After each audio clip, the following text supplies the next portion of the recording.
Hello everyone, I am Arvind, and this video submission is for Indian Economy and Policy course. I'll be speaking on farm laws.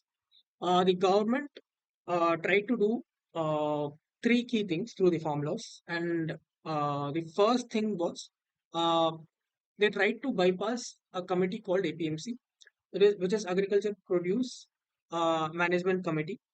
These committees are actually licensed by government, and they are supposed to buy the crops from the farmers. So before I talk about the first point, we'll see how the supply chain process of uh, the crop goes around. Like first, it starts with the farmers, and they sell it to the APMCs. From the APMCs, it goes to the wholesalers, then the retailers, and then finally the end consumer. So what happens is the farmer is totally dependent on APMCs, and these APMCs they form cartels, and because of this, the buying power of APMCs is a lot higher than uh, farmer than the selling power of farmer, and that is why in this whole agricultural industry, the farmer gets exploited. And to counter this, government introduced the first point, that is the uh, provision of selling their crops to any mandi, any mandi, interstate, intrastate, any mandi, whomsoever he wants, and not necessarily to the APMCs. Uh, this was the first point. The second point is, as we all know, crop is a perishable good. So what happens is usually when the farmer goes to sell the crop to the APMCs, these APMCs don't immediately buy them. They wait for the crop to like almost perish or like uh, almost reach its like end stage, so that they force the farmer to sell it at a very cheap rate. Like obviously it's not going to perish, because it won't perish until it reaches, at least it reaches the end consumer. So after some time only it perish, but there is a life, right?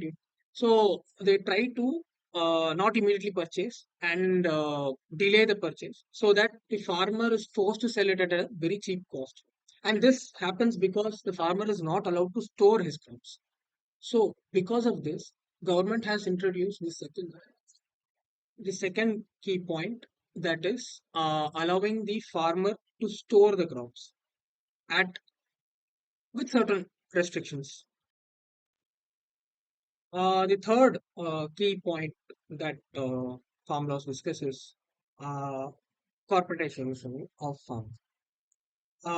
So as we all know, like the Starbucks and coffee, they have also an agreement with the farmers. Starbucks have an agreement with farmers for coffee beans.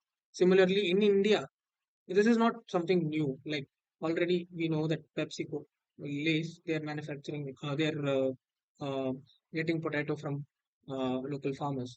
So this is not entirely a new concept. It is happening, and this is what the government wanted to take further. The thing is, farmers are not businessmen, so they will not have key access to data, which the companies have.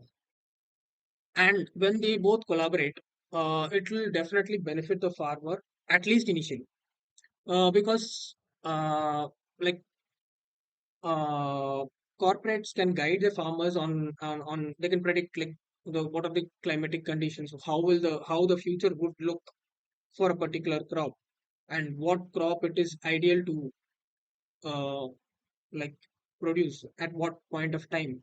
They can do any kind of analysis and help the farmers, and hence the end output will be benefit for the corporates, and they would get a right amount of uh, value for their money.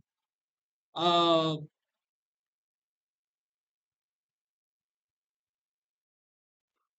so it is kind of like an assured income for the farmer, because what happens is, in the contract it will be the price that will be offered would be mentioned depending upon the quality of the crop, and quantity of the crop. So everything is open and nobody can be cheated here. So depending on the quality, the price will be given. So it would be beneficial for both the parties. The only thing that people are concerned about is it might make the farmer in the long run totally dependent on the corporates. And then, just like how Geo initially launched, uh, free data and boarded in all the consumers and then started charging. Same way, initially they might offer attractive prices and for the farmers, and like make everyone totally dependent on them for selling. And then by the time what will happen is the traditional way of selling, the APMCs or the mandis, they might suffer in the long run, uh, uh, and they might get eliminated. And then it will be only the corporates to whom farmers can sell. And what will happen is then they would like be capitalize on the situation. They would become kind of like a monopoly, and this is the main concern in this whole bill. The other concern is that of minimum support prices, which the farmers have been asking to make it a legal mandate for MSP. But this has never been a legal mandate throughout, even during the previous governments and now. Because if one thing that I know is that if it is made a legal mandate, then in case the farmer is not able to sell his whole crop, then the government would have to buy it at MSP.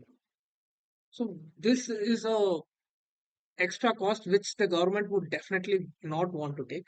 Any government, I feel so. That is why no such and if the government fails, then I think like the farmer can file a case on uh, the government itself. So uh, that is why like no government has so far made it a legal mandate. So this was the viewpoint on farm laws. Thank you.